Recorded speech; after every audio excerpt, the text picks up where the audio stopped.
स्वागत है आपका हमारे इस विशेष कार्यक्रम में। इस कार्यक्रम में हम बात करेंगे मजबूत होते भारत और पोलैंड के संबंधों की। नमस्कार, मैं हूं निखिल सिंह।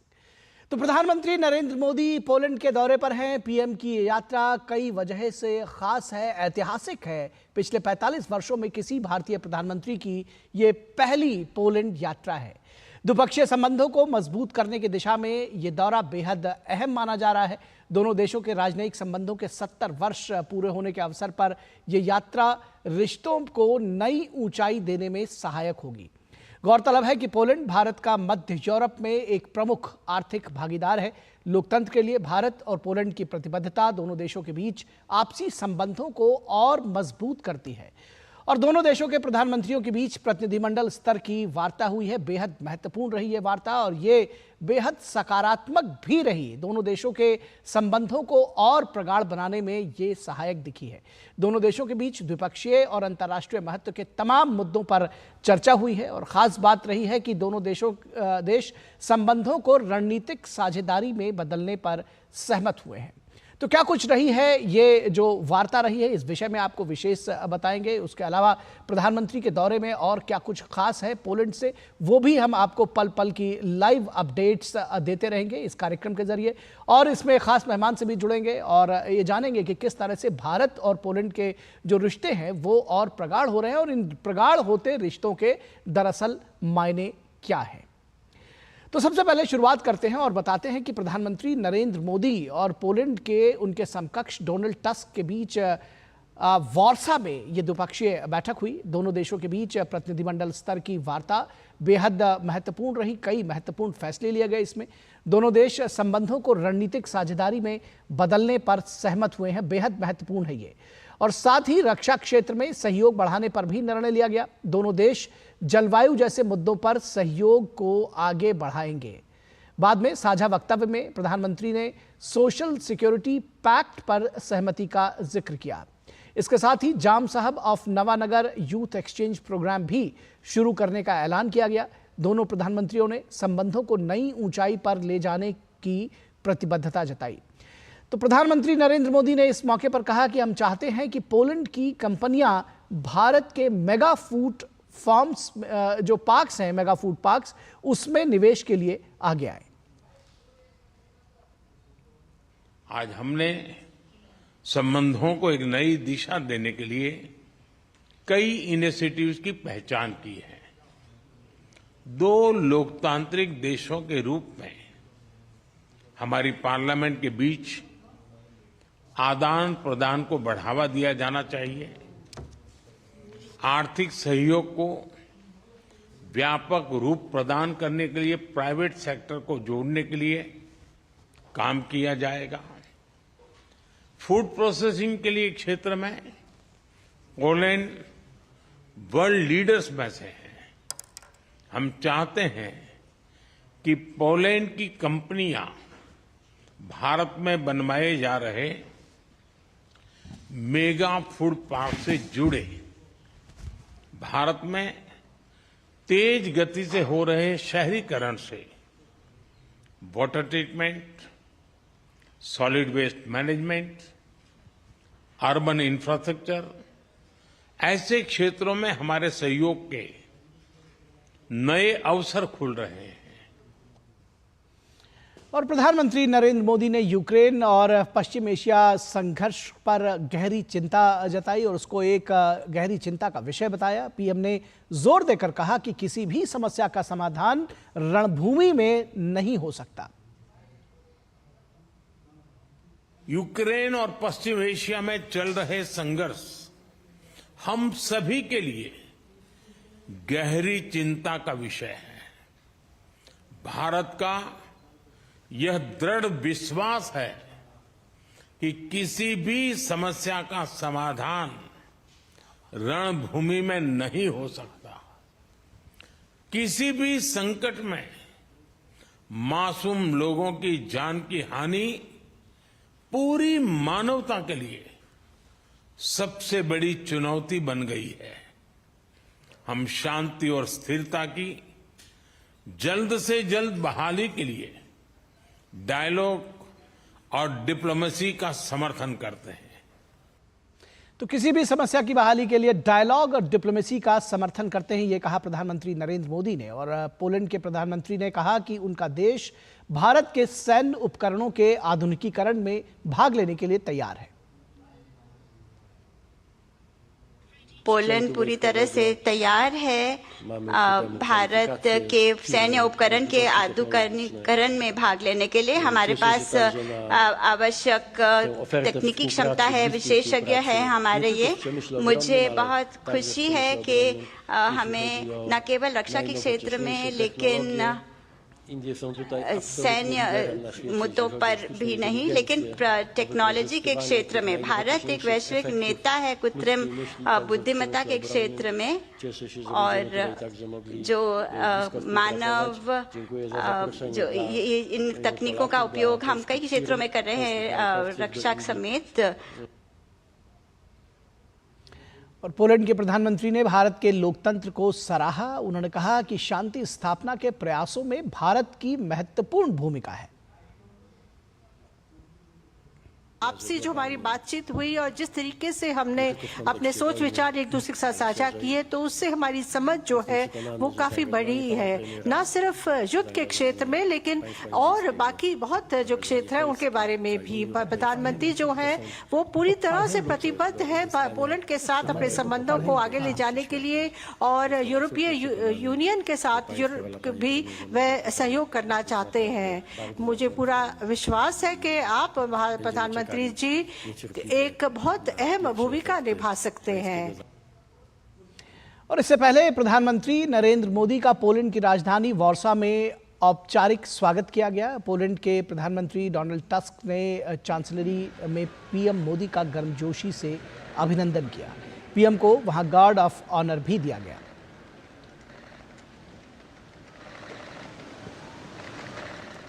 तो प्रधानमंत्री नरेंद्र मोदी की बेहद महत्वपूर्ण पोलैंड यात्रा के कुछ क्षण जो है ये आप देख सकते हैं। भारत और पोलैंड के बीच प्रतिनिधिमंडल स्तरीय वार्ता हुई है और उससे पहले जो प्रधानमंत्री नरेंद्र मोदी का औपचारिक स्वागत किया गया, ये दृश्य आप देख रहे हैं। पोलैंड के प्रधानमंत्री डोनाल्ड टस्क ने चांसलरी में पीएम का गर्मजोशी से अभिनंदन किया। उनको गार्ड ऑफ ऑनर दिया गया।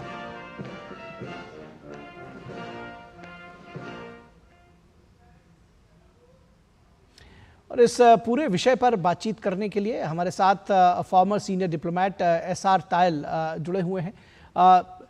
Farmer senior diplomat SR Tayal हमारे साथ जुड़े हैं। तायल साहब, बहुत शुक्रिया आपका हमारे साथ जुड़ने के लिए, बहुत स्वागत भी आपका। और सबसे पहले ये जो जॉइंट स्टेटमेंट है, अगर इसके साथ शुरुआत करें, और जिस तरह से प्रधानमंत्री नरेंद्र मोदी और प्रधानमंत्री डोनाल्ड टस्क के बीच में जो गर्मजोशी दिखी, जो वार्ता के दौरान दिखी, वो सारी चीज़ें आपने देखी, लेकिन जो निकल कर सामने आया वो और भी ज़्यादा महत्वपूर्ण है। अब रणनीतिक संबंध स्थापित हुए हैं भारत और पोलैंड के बीच में, कितना महत्वपूर्ण है ये, कैसे देखते हैं इसको? देखिए, जिस तरह से यूरोप बदल रहा है, हमें पहले ये देखना चाहिए। पहले ये समझा जाता था कि यूरोपियन यूनियन है, उसमें 4 बहुत महत्वपूर्ण देश हैं, फ्रांस, यूके, जर्मनी और इटली जी। पर जिस तरह से यूरोप बदल रहा है, तो सेंट्रल यूरोप और पुराने जो ईस्ट यूरोप के देश थे, उनका महत्व तो बहुत बढ़ रहा है। और पोलैंड इसमें 7वां सबसे बड़ा देश है जनसंख्या के हिसाब से, और अगले वर्ष से वो यूरोपियन यूनियन का प्रेसिडेंट भी होने वाला है 2025 में। और जो हमारा यूरोपियन यूनियन के साथ एफटीए वगैरह चल रहा है, उसमें भी उसका बड़ा महत्वपूर्ण रोल रहेगा जी। दूसरा देखें तो जो द्विपक्षीय संबंध है वो शायद कहीं ना कहीं हमारे अच्छे थे, व्यापार भी अच्छा था, पर दोनों देश को नेता शायद इतना ध्यान शायद बहुत पहले नहीं दिया गया।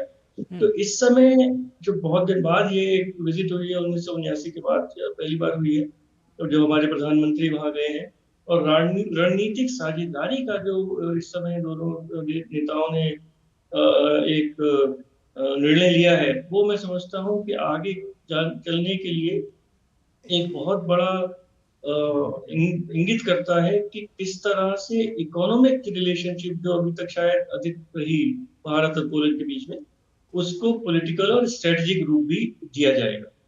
उसके बाद भारत का आत्मनिर्भर भारत बनना, भारत की प्रॉस्पेरिटी, भारत की प्रोग्रेस, भारत का विकास, विकसित भारत 2047 तक, उसमें विश्व के जितने भी मुख्य देश हैं उनकी भागीदारी कैसे हो, कैसे आपस में मिलजुल कर काम करें कि उनका भी विकास हो, उनका भी प्रॉस्पेरिटी हो और भारत की भी हो। इसमें प्रधानमंत्री ने अपने सुझाव दिए और प्रधानमंत्री डोनाल्ड टस्क ने भी अपने सुझाव दिए। कहाँ उनकी क्षमता है, भारत की क्षमता है। उन्होंने कहा आर्टिफिशियल इंटेलिजेंस में, आईटी में, इसमें भारत की बहुत क्षमता है। दूसरा, भारत अब 5वीं सबसे बड़ी विश्व की अर्थव्यवस्था बन चुका है। कुछ वर्ष में हम तीसरे स्थान पर पहुंचेंगे। तो दुनिया का हर देश भारत की तरफ देख रहा है कि किस तरह आर्थिक भागीदारी को आगे बढ़ाए, निवेश को आगे बढ़ाए और व्यापार को आगे बढ़ाए। और इसमें कई तरह के डिफेंस, भारत का बहुत, हमारी आयात डिफेंस में बहुत अधिक है। और ये है कि जो हर देश का अपना कुछ यूनिक टेक्नोलॉजी होती है और पोलैंड की भी मिसाइल और कुछ क्षेत्रों में बहुत शिपिंग, छोटे शिप्स नेवी की, उसमें भी बहुत अच्छी टेक्नोलॉजी है। तो भारत का ये सोच है कि जिस देश में भी जहां कुछ वो आगे बढ़े हुए हैं वो भारत के साथ सहयोग करें और भारत में निर्मित करें और भारत के साथ और देशों में निर्यात भी करें। ये एक बहुत दूर का सोच है। और दूसरे देश जो पहले देखते नहीं थे भारत को कि भारत में कोई निर्माण हो सकता है अच्छी सोफिस्टिकेटेड प्लेटफॉर्म्स का या वेपन्स का या रडार वगैरह का, वो अब देख रहे हैं कि भारत का निर्यात बढ़ रहा है, डिफेंस प्रोडक्शन का निर्यात, डिफेंस प्रोडक्ट्स का बढ़ रहा है। तो वो लोग उसमें भी भागीदारी करना चाहते हैं।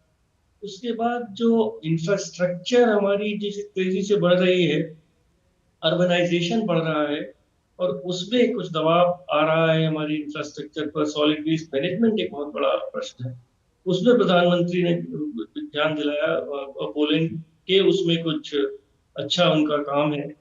तो हर तरह से चौमुखी किस तरह भारत और पोलैंड की साझेदारी हो, स्ट्रेटेजिक साझेदारी हो, राजनीतिक साझेदारी हो, यूरोपियन यूनियन के अंतर्गत साझेदारी हो और भारत और पोलैंड के आर्थिक विकास में भी साझेदारी हो। मैं समझता हूँ इसके लिए बहुत अच्छी बातचीत हुई और ये संयुक्त उसको दर्शाता है।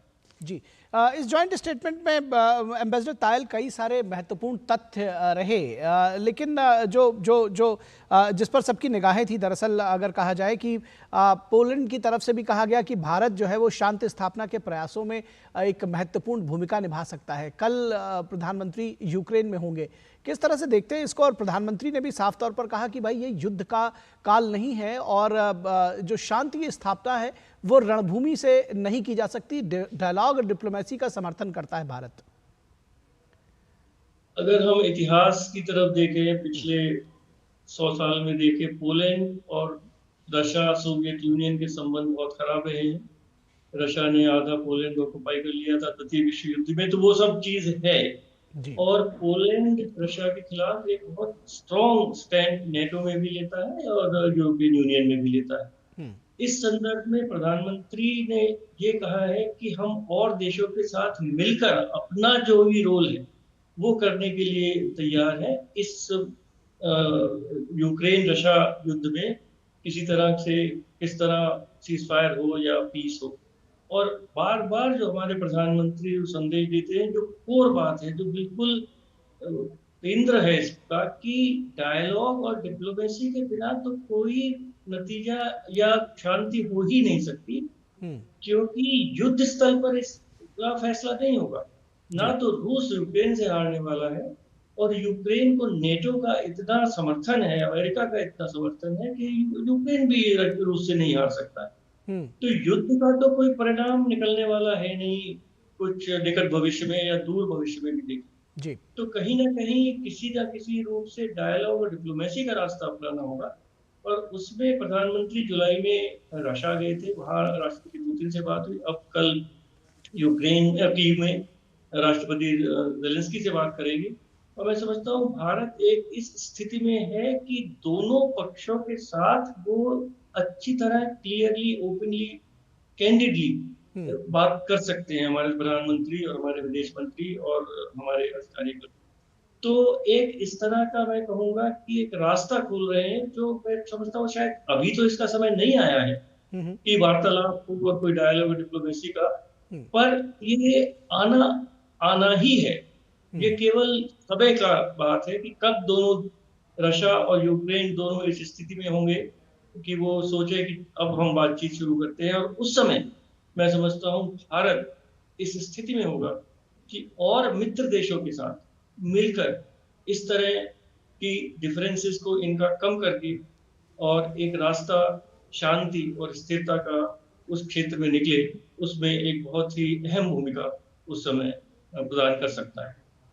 जी जी जी, निश्चित तौर पर अहम भूमिका निभा सकता है। और जब बात बिजनेस की होती है, जब दोनों देशों के बीच के आर्थिक संबंधों की बात होती है, तो उनको लेकर के भी इस पूरी जो द्विपक्षीय वार्ता हुई उसमें भी कई सारे ऐसे पॉइंट्स रहे, चाहे वो भारतीय कंपनियों का के निवेश करने की बात ही, पॉलिश कंपनियों का भारत में निवेश करने की बात हो। खासतौर पर उन्होंने प्रधानमंत्री ने कहा कि जो फूड प्रोसेसिंग कंपनियां हैं उनका एक अच्छा ट्रैक रिकॉर्ड रहा है और वो भारत के मेगा फूड पार्क्स में निवेश करें तो दोनों के लिए विन विन सिचुएशन होगी। ये जो एक आर्थिक उन्नयन के लिए, क्योंकि दोनों देशों के बीच में जाहिर तौर पर जो बिजनेस है वो मैटर करता है, और उसके संदर्भ में भी विशेष बातचीत हुई। जी हाँ, देखिए व्यापार भारत और पोलैंड का करीब करीब $6 बिलियन है और भारत का निवेश वहां पर है, और आईटी कंपनीज हमारी बड़ी एक्टिव है। शायद 30,000 के करीब भारतीय कम्युनिटी वहां पर है और आईटी इंफॉर्मेशन टेक्नोलॉजी में वहां अच्छा काम कर रही है। पोलैंड का फूड प्रोसेसिंग में अच्छा एक स्थान है जी। और प्रधानमंत्री ने कहा जो हमारे फूड प्रोसेसिंग के मेगा पार्क बन रहे हैं वहां पोलिश कंपनियां निवेश करें, क्योंकि हमारे प्रधानमंत्री का ये सपना है कि भारत के जो किसान हैं उनकी आय दुगनी हो जाए जल्दी से जल्दी, और उसके लिए आवश्यक है कि फूड जो भी वो उगाते हैं अपने खेतों में उसकी कुछ प्रोसेसिंग हो, कुछ वैल्यू एडिशन हो, और जहां तक हो सके वो गांव और शहरों, छोटे शहरों में हो। और उस दिशा में पोलैंड भारत का साझेदारी कर सकता है, और इसके ऊपर तरफ प्रधानमंत्री ने ध्यान आकर्षित किया। जी, कुछ एक और महत्वपूर्ण विषय जो पूरी दुनिया के लिए हैं, मसलन आतंकवाद और जलवायु परिवर्तन के मोर्चे पर मिलकर काम करेंगे। ये ऐसे विषय रहे हैं जिसको प्रधानमंत्री और भारत जिसको अपनी लिस्ट में सबसे ऊपर रखता है, और पोलैंड भी इसके लिए राजी हुआ है। कैसे देखते हैं इसको? जी हाँ, देखिए दोनों नेताओं ने रिफॉर्म ऑफ यूनाइटेड नेशंस उसके बारे में भी बातचीत की और उसका समर्थन किया, क्योंकि हम चाहते हैं कि, और दुनिया देख रही है कि किस तरह यूएन सिक्योरिटी काउंसिल कुछ इफेक्टिव नहीं है, कैसे उसको इफेक्टिव किया जाए। और मैं समझता हूँ भारत की परमानेंट मेंबरशिप के बाद में भी अवश्य कुछ बात हुई होगी। उसके बाद आतंकवाद तो ऐसी चीज है, उससे हर देश प्रभावित है। पोलैंड ने तो कुछ बड़े कठोर कदम उठाए थे इमिग्रेशन के खिलाफ कि, और तो उस पर बातचीत हुई है कि कैसे आतंकवाद के खिलाफ पूरे दुनिया मिलकर काम करे। क्लाइमेट चेंज के बारे में भी बातचीत हुई है। पोलैंड स्वयं कोल का बहुत बड़ा कोयले का प्रोड्यूसर है यूरोप में, और मैं जहाँ तक समझता हूँ ज्यादातर उसके जो बिजली जो पैदा करते हैं शायद कोल से ही अधिक करते हैं। तो भारत का भी कोल, हम नहीं चाहते कि कोल जल्दी खत्म हो, और उसके बारे में हमारा अपना एक स्थान है, अपना एक नजरिया है जी। और उस पर भी दोनों प्रधानमंत्री में बात हुई, क्योंकि अब कॉन्फ्रेंस यूएई में होने वाली है, और मैं समझता हूँ कि उसमें भी किस दिशा में ये अगली conference of parties climate change पर जाएगी, उस पर भी कुछ निर्णय लिए गए। जी, आपने जो पॉलिश प्राइम मिनिस्टर का स्टेटमेंट सुना होगा, उसमें कई सारी बातें उन्होंने बहुत महत्व की जाहिर तौर पर कही कि ये रिश्ता जो है केवल हमारे लिए नहीं बल्कि पूरी दुनिया के लिए महत्वपूर्ण है। और साथ ही साथ जिस मुक्त कंठ से उन्होंने भारत की सराहना की कि भारत का के उसकी जो डेमोक्रेटिक वैल्यूज़ हैं, जो लोकतांत्रिक मूल्य हैं, पूरा विश्व भारत का आदर करता है। और साथ ही साथ उसमें जोड़ा कि ये तीसरी बार प्रधानमंत्री नरेंद्र मोदी का चुना जाना, उसको उन्होंने बधाई भी दी और कहा ये भी बेहद महत्वपूर्ण है। तो इस सिनेरियो का कैसे देखते हैं? देखिए, मैं अपने करियर में पोलैंड में एक पोस्टिंग कर चुका हूँ। वहाँ बहुत ही भारत के प्रति मित्रता का भाव है, भारत के लोगों के प्रति मित्रता का भाव है। और अब जिस तरह से भारत का स्थान दुनिया में ऊंचा हो रहा है, पिछले एक दशक में बहुत तेजी से ऊंचा हो रहा है। पिछले वर्ष जिस तरह से ग्रुप ऑफ G20 की यहाँ पर मीटिंग हुई और बड़े अच्छे उसमें निर्णय लिए गए, भारत ग्लोबल साउथ की तरफ से भी एक अपना रोल निभा रहा है, तो दुनिया इसको देख रही है कि दुनिया देख रही है कि भारत केवल अपना विकास ही नहीं चाह रहा है, नहीं कर रहा है, बल्कि अपने साथ साथ और विकासशील देशों को भी अपने साथ ले जाना चाहता है। जैसे प्रधानमंत्री ने डायस्पोरा की मीटिंग में कहा कि दुनिया भारत को अब एक विश्व बंधु के रूप में देख रही है। और ये पोलैंड के प्रधानमंत्री ने अपने वक्तव्य में उसी एक भाव को दिखाया, बताया कि भारत इस तरह एक बहुत प्रभावशाली देश के रूप में दुनिया में उभर रहा है। और पोलैंड को बहुत अच्छा है कि पोलैंड और भारत साथ साथ मिलकर काम करेंगे, जो विकास और शांति दो बड़े भारी पिलर्स हैं, स्तंभ हैं, जिनके ऊपर दुनिया निर्भर करती है जैसे आगे चलने पर। और इसमें पोलैंड का जो सोच है और भारत का जो सोच है वो मिलता है, और इसमें दोनों देश आगे साथ साथ अपनी पॉलिसीज को भी थोड़ा कोऑर्डिनेट कर सकते हैं। तो यूनाइटेड नेशंस है या कहीं और जो भी conference of parties climate change है, अब यूरोपियन यूनियन से भारत का FTA नेगोशिएट हो रहा है, फ्री ट्रेड एग्रीमेंट, वो काफी साल से वो चल रहा है। उस पर हो सकता है कि पोलैंड का जब वो प्रेसिडेंट होंगे जनवरी से, तो कुछ और प्रगति वहां पर तेजी से हो। तो मुद्दे बहुत है, रास्ता बहुत लंबा है, पर उस रास्ते को कैसे परस्पर सहयोग से, सहजता से और मिलजुल कर उसको पार किया जाए, आगे बढ़ा जाए, मैं समझता हूँ ये एक बहुत ही अच्छा कदम आज की मीटिंग में दोनों प्रधानमंत्रियों ने उठाया है। जी, निश्चित तौर पर 45 वर्ष बाद किसी भारतीय प्रधानमंत्री की यात्रा, तो ये ज़रूर कहा जा सकता है कि देर आए लेकिन दुरुस्त आए। एम्बेसडर तायल, आपने देखा कि रक्षा क्षेत्र को लेकर के काफ़ी फोकस रहा, जो सामरिक भागीदार, जो स्ट्रेटेजिक पार्टनरशिप की बात हुई, उसके बाद हम देख रहे हैं हालांकि रक्षा संबंध दोनों देशों के बीच में रहे हैं, लेकिन जो अब रक्षा संबंधों की बात कही जा रही है, ख़ासतौर पर जो पोलैंड के प्रधानमंत्री ने कहा कि उनका देश जो है वो भारत के सैन्य उपकरणों के आधुनिकीकरण में भाग लेने के लिए तैयार है। भारत भी इसी तरह से तत्पर है, जो तमाम रक्षा क्षेत्र में आपसी आदान प्रदान है। किस तरह से देखते हैं कि दोनों देशों के संबंध और सुदृढ़ होंगे अगर हम रक्षा क्षेत्र में और एक वन स्टेप फॉरवर्ड आगे जाते हैं? तो जिस तरह से यूरोपियन यूनियन या नेटो के देश काम करते हैं, वो हर देश का कुछ ना कुछ स्पेशलाइजेशन होता है और उसमें वो और देशों से कुछ आगे होता है।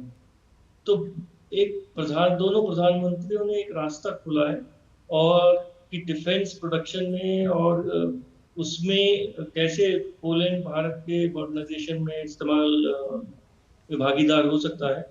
अब हमारे डिफेंस अटैची तो वहाँ पे हैं, और क्या क्या वो एरियाज हैं, क्या क्या क्षेत्र हैं जहां पोलैंड और भारत की भागीदारी महत्वपूर्ण हो सकती है और हमारी मॉडर्नाइजेशन में, हमारी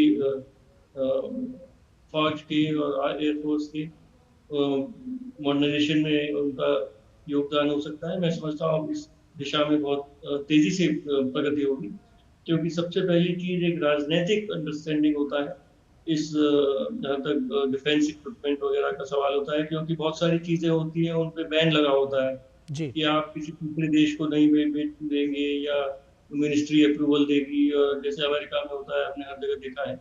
तो वो रास्ता, एक जो राजनीतिक दिशा पोलैंड के प्रधानमंत्री और भारत के प्रधानमंत्री ने अपने देशों जो ऑफिसर्स हैं और उनको दिखाई है, जिससे कि अब आगे इसका क्या रूप निकलेगा ये भविष्य बताएगा, पर एक रास्ता दोनों प्रधानमंत्रियों ने खोल दिया है।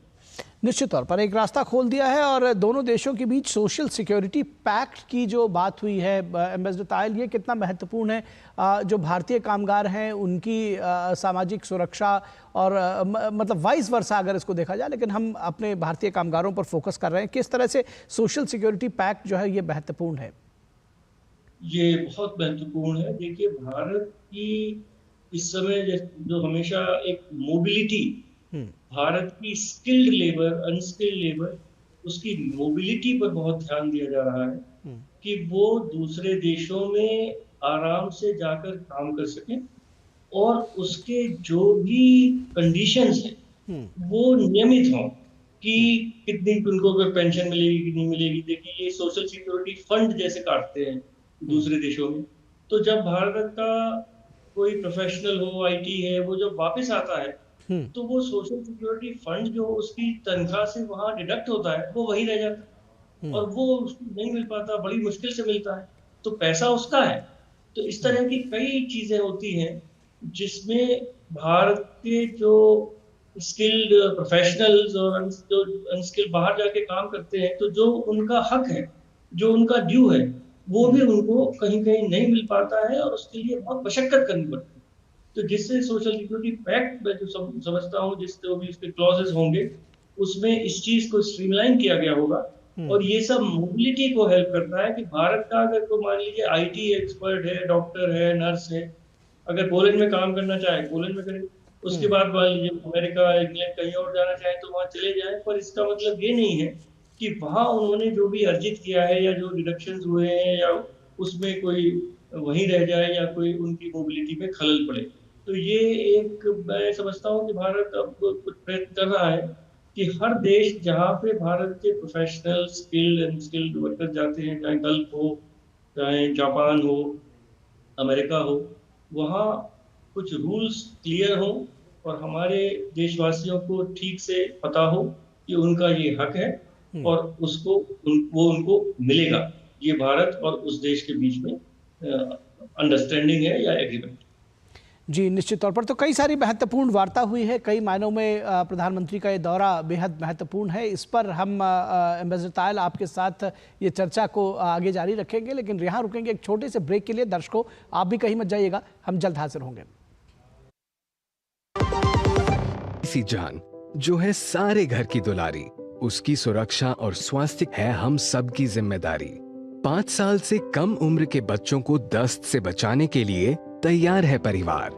रक्षा, रोकथाम और उपचार। रक्षा के लिए 6 महीने तक बच्चे को सिर्फ मां का दूध पिलाएं। रोकथाम मतलब साफ घर, साफ टॉयलेट और साफ बर्तन, और खाना बनाने से पहले और शौच या मल साफ करने के बाद हाथ अच्छे से धोएं। उपचार के लिए जब बच्चे को दस्त लगे तो उसे तुरंत ORS का घोल पिलाएं और 2 हफ्ते तक जिंक की गोली दें। दस्त होते ही अपने नजदीकी स्वास्थ्य केंद्र से जल्द संपर्क करें। ORS और जिंक की गोलियां स्वास्थ्य केंद्र पर निशुल्क उपलब्ध हैं। जब बच्चे स्वस्थ रहेंगे तो हंसते मुस्कुराते रहेंगे। याद रहे, दस्त के विरुद्ध तैयार है परिवार। रक्षा, रोकथाम और उपचार।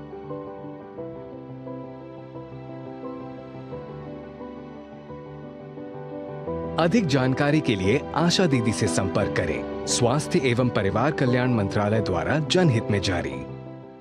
बात जब पीढ़ियों के लिए बनने वाले घर की हो तो जिम्मेदारी बड़ी हो जाती है। गैलेंट समझता है ये जिम्मेदारी। अब डबल M रिब्स के साथ गैलेंट एडवांस TMT रीबार, निर्माण का रियल हीरो। सुरक्षा की गारंटी हर चीज में जरूरी है, चाहे वो मुश्किल स्टंट हो या अच्छी फसल। इसलिए ले आइए IIL के ट्रैक्टर ब्रांड का शिनबार, जो देता है सुंडी और ट्रिप से सुरक्षा की गारंटी।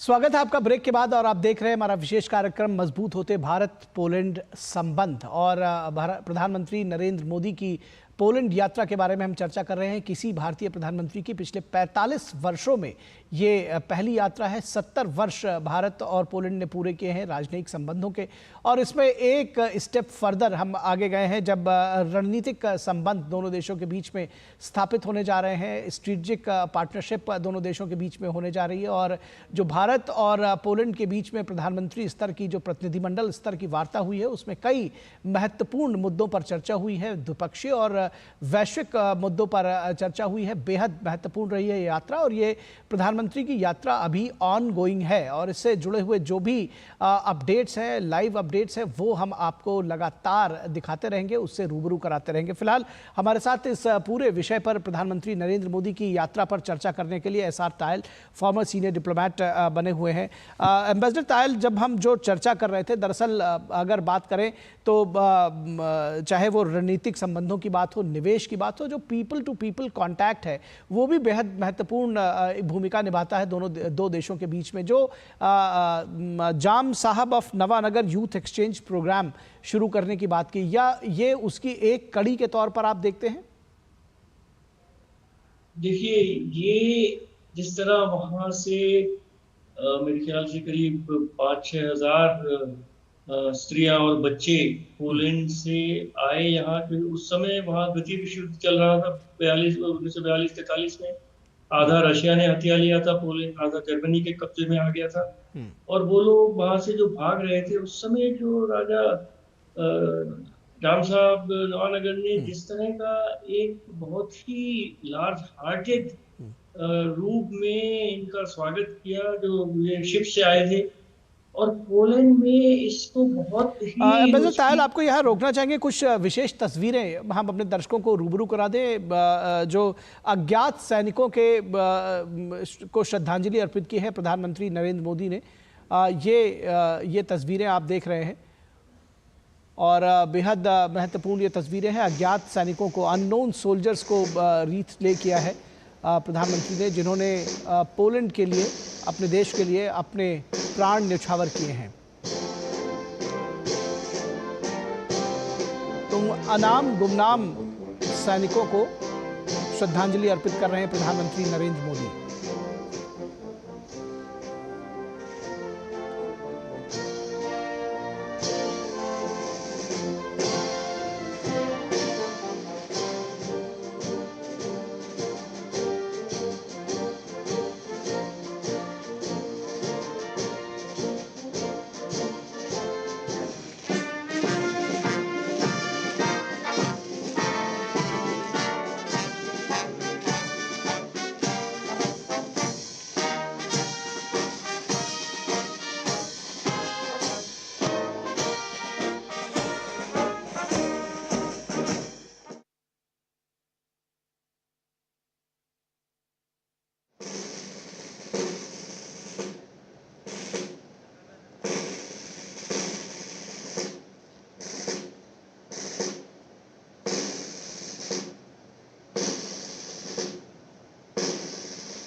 तो ये तस्वीरें आप देख रहे हैं बेहद महत्वपूर्ण है। टॉम्ब ऑफ अननोन सोल्जर्स स्मारक पहुंचे प्रधानमंत्री नरेंद्र मोदी और उनको श्रद्धा सुमन अर्पित किए, अपनी श्रद्धांजलि अर्पित किए। वो गुमनाम शहीद जिनका नाम दर्ज नहीं हुआ इतिहास के पन्नों में, लेकिन वो अपने देश के लिए शहीद हुए हैं, टॉम्ब ऑफ अननोन सोल्जर्स हैं, और उनको श्रद्धांजलि अर्पित की है प्रधानमंत्री नरेंद्र मोदी। में आपको ध्यान होगा कि प्रधानमंत्री नरेंद्र मोदी ने अपने देश में भी इसी तरह गुमनाम नायकों को श्रद्धांजलि अर्पित करने के लिए की बात कही थी, और ख़ास तौर पर ऐसे नायकों को ये कहा गया था कि जो आपके आसपास का इतिहास है उसको खोजिए, जो आपके गुमनाम नायक हैं उनको खोजिए और उनको श्रद्धांजलि अर्पित कीजिए, क्योंकि बहुत सारे लोग ऐसे रहे जो आज़ादी के, हमारे यहाँ के जो आज़ादी का जो पूरा संग्राम रहा उसमें बहुत सारे ऐसे लोग रहे जिन्होंने अपनी आहुति तो दे दी, अपने प्राणों का उत्सर्ग तो दे दिया, लेकिन इतिहास के पन्नों में वो कहीं दर्ज नहीं है। और वही तर्ज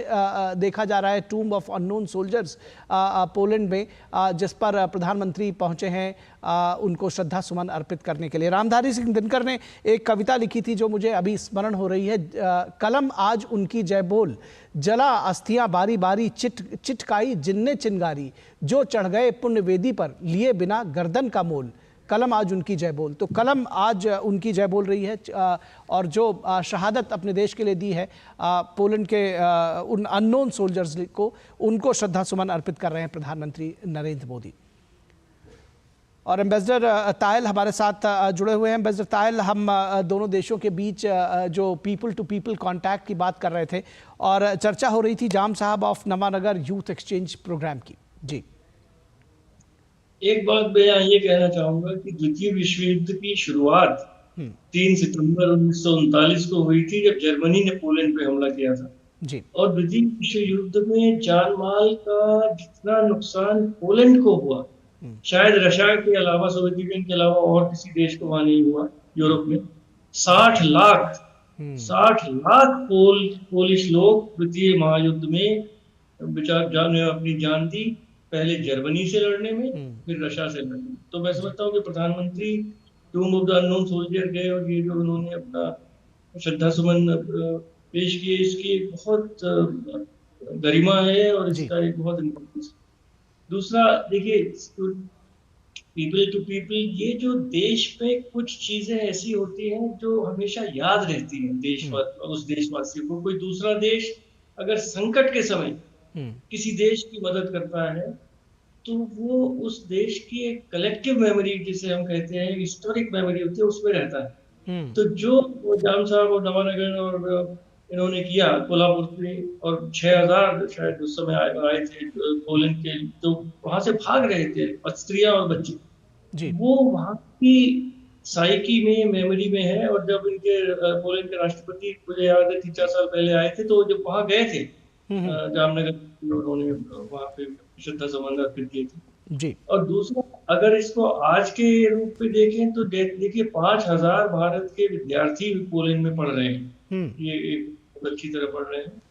दूसरा, हमें सब याद है 2022 में जब ये यूक्रेन में युद्ध शुरू हुआ था, जो 18,000 हमारे विद्यार्थी मेडिकल के यूक्रेन से जल्दी उनको निकालना था जी।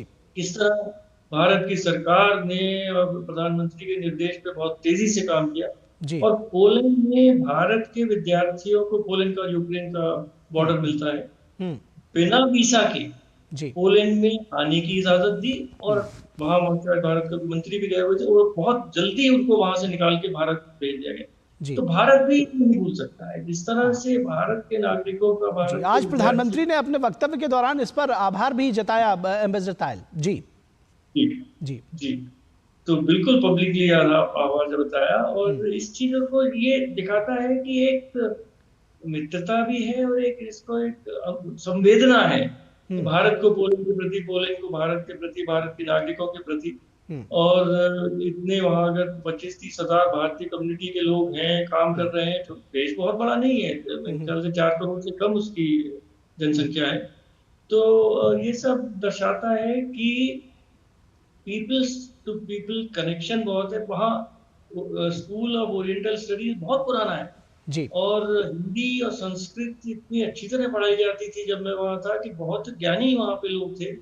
और मुझे याद है उनके एक राजदूत फिर यहाँ भी हुए, प्रोफेसर क्रिस्टोफ बिस्की, वो संस्कृत और हिंदी के पंडित थे और इतनी अच्छी तरह बात करते थे हिंदी और संस्कृत में कि हमें थोड़ी कभी संकोच सा होता था कि इतनी फ्लुएंसी से हम नहीं कर पा रहे।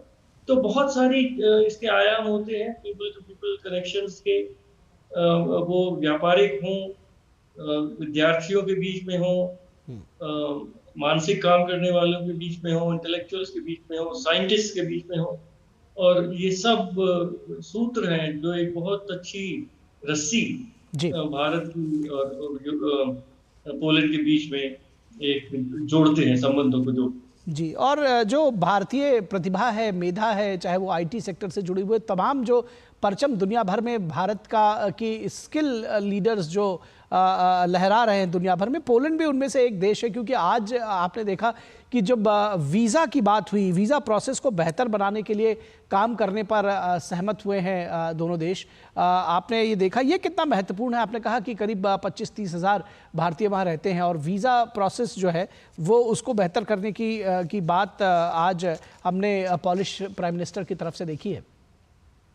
भारत की कई आईटी कंपनी के वहां पर ऑफिस हैं और काफी काम कर रहे हैं वहां, और 10,000 पोलिश लोगों को भी उन्होंने नौकरी दी हुई है जो हमारी आईटी कंपनी और कंपनियां वहां पर हैं जी। और ये तो देखिए, अब दुनिया मानती है भारत का लोहा, भारत के अंदर जो लोग काम कर रहे हैं, अमेरिका और जहां भी आईटी क्षेत्र में, इंफॉर्मेशन टेक्नोलॉजी, आर्टिफिशियल इंटेलिजेंस, इन सब में देखें तो भारत के हर स्तर पर वो गूगल वगैरह के चीफ सीईओज भी हैं और मिडिल लेवल के भी हैं और हर लेवल के लोग हैं। और पोलैंड उस चीज को समझता है और उसमें जिस तरह से पूरी तकनीक बदल रही है, दुनिया बदल रही है, क्लाउड कंप्यूटिंग हो, आर्टिफिशियल इंटेलिजेंस हो, ये सब नए नए आयाम एक टेक्नोलॉजी के और विकास के निकल रहे हैं।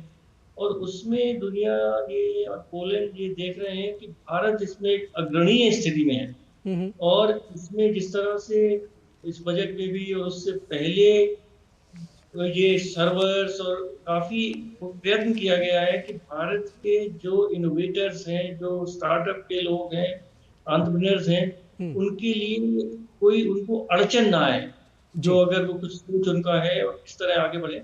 तो उस सब में एक भागीदारी पोलैंड चाहता है और प्रधानमंत्री ने कहा कि उनका स्वागत। जी, एक चीज़ आपने देखा कि जब हम आर्थिक संबंधों की बात करते हैं, पोलैंड और भारत के रिश्तों की बात करते हैं, किस तरह से देखते हैं कि आप जो पोलैंड में भारत की एंट्री शब्द तो नहीं यूज़ करूंगा, लेकिन उसका प्रभाव कम से कम जो भारतीय उत्पाद है वो पोलैंड में के ज़रिए यूरोप में भी उसका एक प्रभाव देखा जा सकेगा। किस तरह से आप देखते हैं कि ये जो ये यूरोप में के मार्केट में अगर देखा जाए तो भारत का प्रभाव बढ़ा सकता है? आपको लगता है कि पोलैंड एक गेटवे के तौर पे काम कर सकता है? देखिए, पूरा यूरोपियन यूनियन तो एक ही बाजार है, एक ही मार्केट है, और हर देश का जो बाहर है यूरोपियन यूनियन के नहीं है, उनका ये रहता है कि एक देश में अपनी बेस बनाए और वहां उत्पादन करके पूरे यूरोपियन यूनियन के हर देश को वहां सप्लाई करे, क्योंकि आपस में कस्टम ड्यूटी वगैरह उनकी नहीं है। तो इस तरह से पोलैंड में और देशों ने भी, चीन और देशों ने भी कुछ अपनी फैक्ट्रियां वहां पे लगाई हैं। तो भारत के लिए अब ये एक संभावना बढ़ेगी कि वहां उत्पादन करे, वहां करे या भारत में करे, कुछ यहाँ वैल्यू एडिशन हो, कुछ पोलैंड में हो, और पूरे यूरोपियन यूनियन का जो बाजार है, जो मार्केट है, उसको वहां से सप्लाई किया जा सके। भारत और पोलैंड के आपस के सहयोग से बने सामान को, और मैं समझता हूँ सर्विसेज में शायद ज्यादा स्कोप रहेगा। इंफॉर्मेशन टेक्नोलॉजी के अंतर्गत जिस तरह के कॉल सेंटर जैसी छोटी चीज हो गई अब, पर बड़ा बड़ा डेटा मैनेजमेंट और क्लाउड डेटा, उस सब में भारत और पोलैंड के कंपनीज और प्रोफेशनल्स साथ काम करके पूरे यूरोप को, जर्मनी जो सबसे बड़ा बाजार है वहाँ का मार्केट, उसको ये उसकी सर्विस कर सकते हैं। वहाँ पे जैसे वहाँ मान लीजिए जर्मनी में कोई बैंक है, उसका पूरा काम एक पोलैंड में हमारी कंपनी साथ मिलकर ले सकती है, जैसा कि अमेरिकन बैंक्स वगैरह का काम भारत में होता है। इस मॉडल को पोलैंड के साथ मिलकर यूरोप भी मार्केट के लिए रेप्लिकेट किया जा सकता है। जी जी जी जी जी और निश्चित तौर पर ये जब बिजनेस की बात होगी दोनों देशों के लिए विन विन सिचुएशन होगी। एम्बेसडर तायल आप हमारे साथ बने रहें, यहाँ रुकेंगे हम छोटे से ब्रेक के लिए। दर्शकों आप भी कहीं मत जाइएगा, हम जल्द हाजिर होंगे।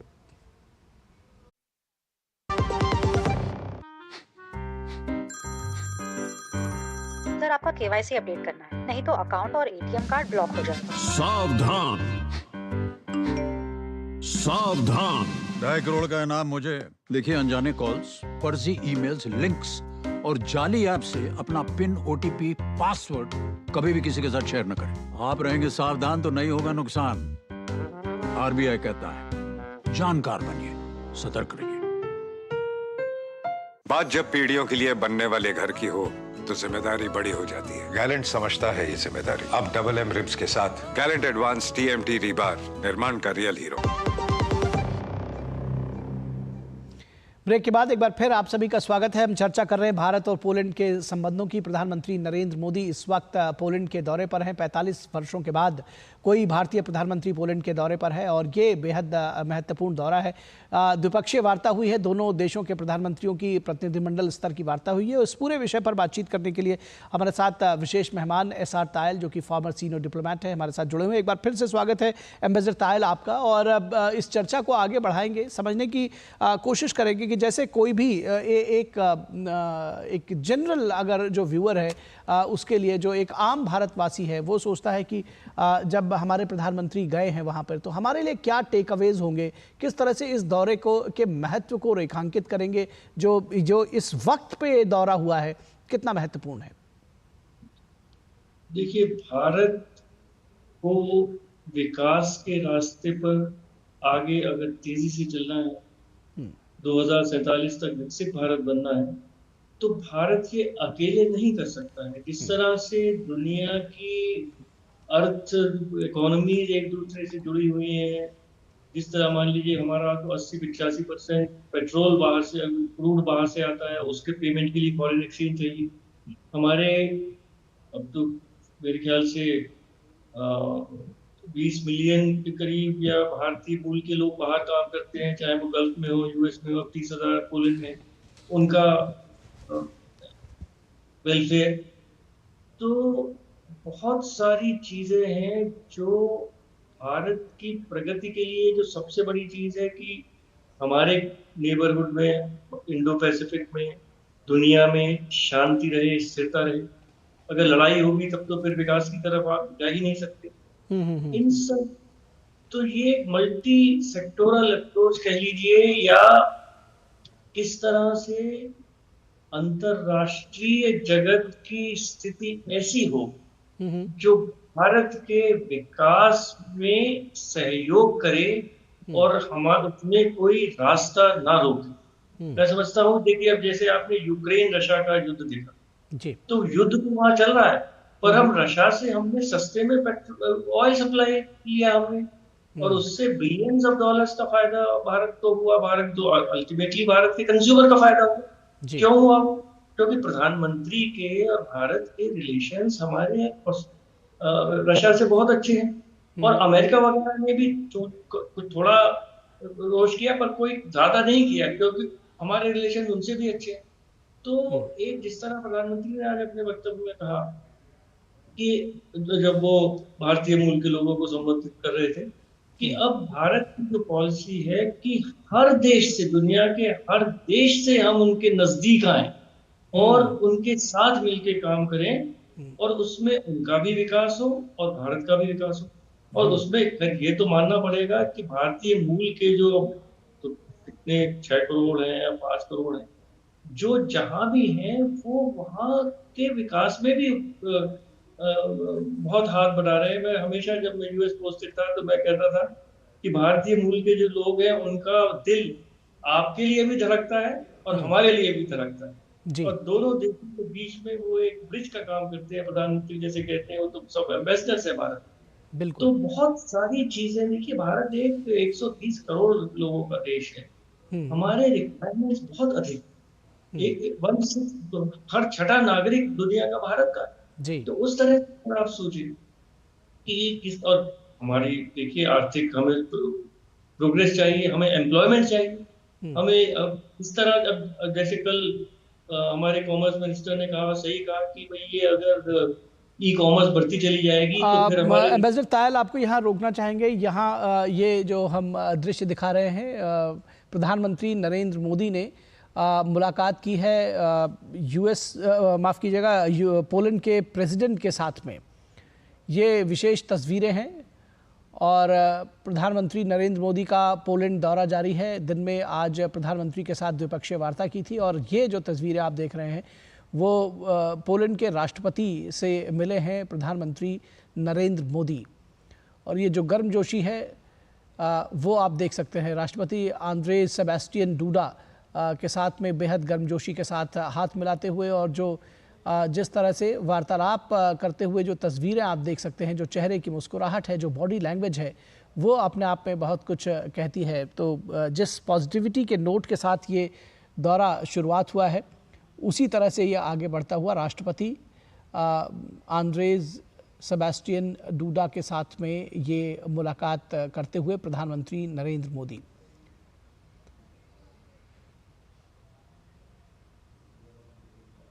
तो जब तस्वीरों की बात करेंगे और ये कहेंगे कि ये तस्वीरें ऐतिहासिक हैं,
तो ये तस्वीरें आप देख रहे हैं पोलैंड के राष्ट्रपति से मिलते हुए प्रधानमंत्री नरेंद्र मोदी। बेहद महत्वपूर्ण ये तस्वीरें हैं। राष्ट्रपति आंद्रेज सेबेस्टियन डूडा से प्रधानमंत्री नरेंद्र मोदी ने मुलाकात की और हम आपको जो प्रधानमंत्री नरेंद्र मोदी और पोलैंड के प्रधानमंत्री के साथ में द्विपक्षीय जो वार्ता हुई है उसकी हम बात बताते हैं। जो उसके पीएम के संबोधन की बड़ी बातें, यूक्रेन और पश्चिम एशिया संघर्ष सभी के लिए गहरी चिंता का विषय है, ये कहा प्रधानमंत्री नरेंद्र मोदी ने। उन्होंने कहा कि ये जो दोनों के बीच में संघर्ष है ये सभी के लिए गहरी चिंता का विषय है और इसको लेकर के पूरी दुनिया चिंतित है। किसी भी समस्या का समाधान रणभूमि में नहीं हो सकता। प्रधानमंत्री ने साफ तौर पर एक बार फिर इस बात को दोहराया कि किसी भी समस्या का समाधान रणभूमि में नहीं हो सकता। मासूम लोगों की जान की हानि पूरे मानवता के लिए सबसे बड़ी चुनौती बनी हुई है। शांति और स्थिरता बहाली के लिए डायलॉग और डिप्लोमेसी का समर्थन करते हैं। प्रधानमंत्री ने एक बार फिर दोहराया कि डायलॉग और डिप्लोमेसी का समर्थन करते हैं। शांति स्थापना के लिए भारत हर संभव सहयोग के लिए तैयार है। तो तो शांति स्थापना के लिए भारत हर संभव सहयोग के लिए तैयार है और डायलॉग और डिप्लोमेसी का समर्थन करते हैं। यूएन और अन्य अंतर्राष्ट्रीय संस्थानों में सुधार समय की मांग है, ये एक बार फिर दोहराया प्रधानमंत्री नरेंद्र मोदी ने। तो ये जो प्रधानमंत्री नरेंद्र मोदी की जो पोलैंड यात्रा है वो लगातार जारी है। अभी आपने देखा तस्वीरें, पोलैंड के राष्ट्रपति से भी उन्होंने मुलाकात की आज दिन में। जिस तरह से द्विपक्षीय वार्ता हुई प्रधानमंत्री नरेंद्र मोदी और पोलैंड के प्रधानमंत्री के बीच में, प्रतिनिधिमंडल स्तर की वार्ता हुई। उसके बाद दोनों देशों के बीच में तमाम द्विपक्षीय और वैश्विक स्तर के मुद्दों पर चर्चा हुई। तो ये जो लाइव और अपडेट्स हैं वो हम आपको समय समय पर लेकर आते रहेंगे। फिलहाल इस कार्यक्रम में बस इतना ही। हमारी पूरी टीम को दीजिए इजाजत। नमस्कार।